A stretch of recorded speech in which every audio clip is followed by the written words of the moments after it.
Hello viewers and welcome to Newzim TV. I am Makanaka Masenya. My stories making the headlines. Chief Justice challenges MDC to prove claims of political interference in the courts. Former Vice President Pongo's trial transferred to Harare. In business, First Capital Bank employees appeal against retrenchment. In sports, young warriors off to South Africa.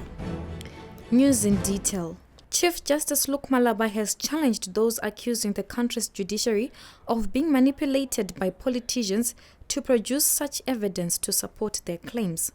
In an interview with NewZimbabwe.com on the sidelines of the swearing-in ceremony of 5 new High Court judges, Malaba said while the bench welcomed criticism, it is also fair that those who make the claims must prove them. Whilst we accept that people have freedom to criticize, the freedom of expression, and that is what we accept. We have no difficulty with that. Produce substantive criticism.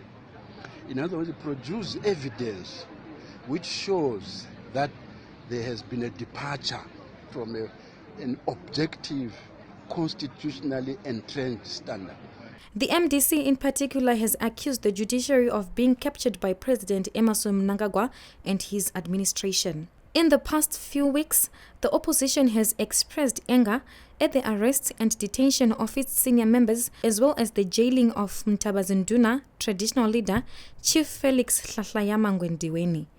Ndiweni was jailed 18 months for reportedly ordering over 20 of his subjects to destroy a home belonging to a villager under his jurisdiction.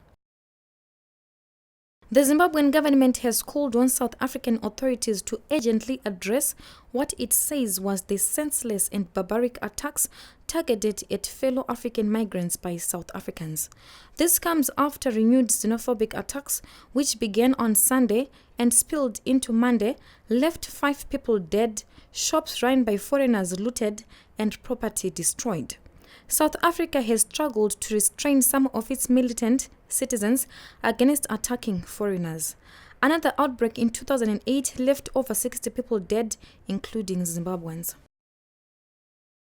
The National AIDS Council has introduced night clinics for HIV and AIDS testing and counseling along the Harare-Nyamapanda Highway. National AIDS Council Mashonaland East Provincial Manager Wilfred Dube told NewZimbabwe.com in an interview that the introduction of the night clinics will make it easy for truck drivers and sex workers to openly go and get tested and treated. At such places as Murewa, along the highway up to border Nyamapanda, we have put in place night clinics. Night clinics. And these night clinics actually are very popular with truck drivers and sex workers. They utilize them during the night when the majority of people are not there. They are very open. When they come there, the nurses that are there who man these night clinics have been trained. They've been trained to be accommodative. So they come and they open up, they are treated if they are STIs. If they want ARVs, they get them, the ARVs.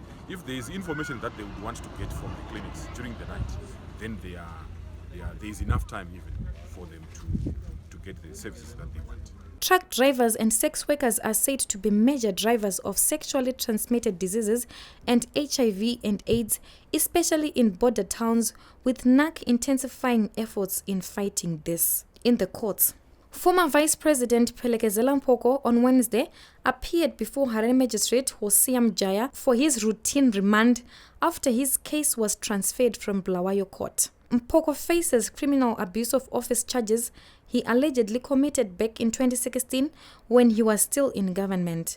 The ex-top government official is accused of storming Harare's Avondo police station to order police officers to release 2 Zimbabwe National Road Administration officials, Davison Norupiri and Moses Juma.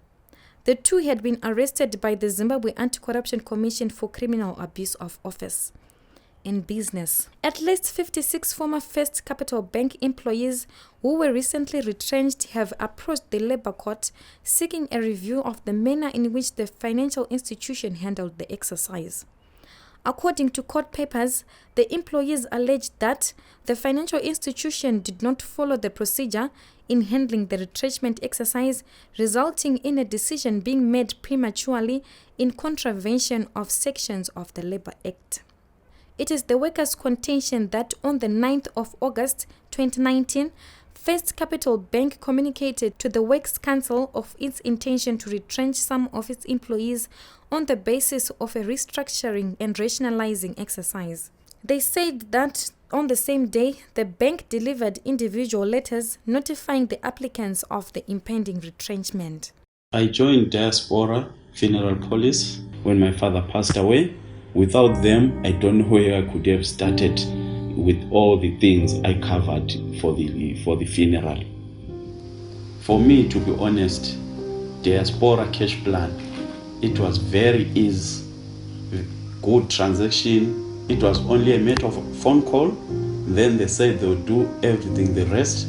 To be honest, by end of the day, I got the settlement.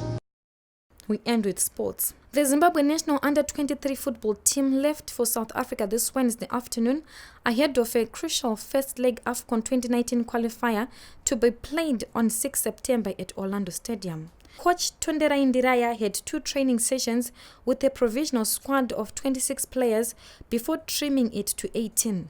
The squad is made up of 14 locally based players and 4 who are playing outside the country. Martin Mapisa headlines the foreign quartet following an outstanding performance in the previous round against Mozambique. The return leg is set for the 10th of September at Barberfield Stadium in Bulawayo. The winner of the 2-legged qualifier becomes one of only 8 teams to participate at the AFCON finals in Egypt from 8 to 22 November. Reporting for NewZimbabwe.com, I am Makanaka Masenyama. For this and more stories, visit our website www.newzimbabwe.com and subscribe to our YouTube channel, Newzim TV.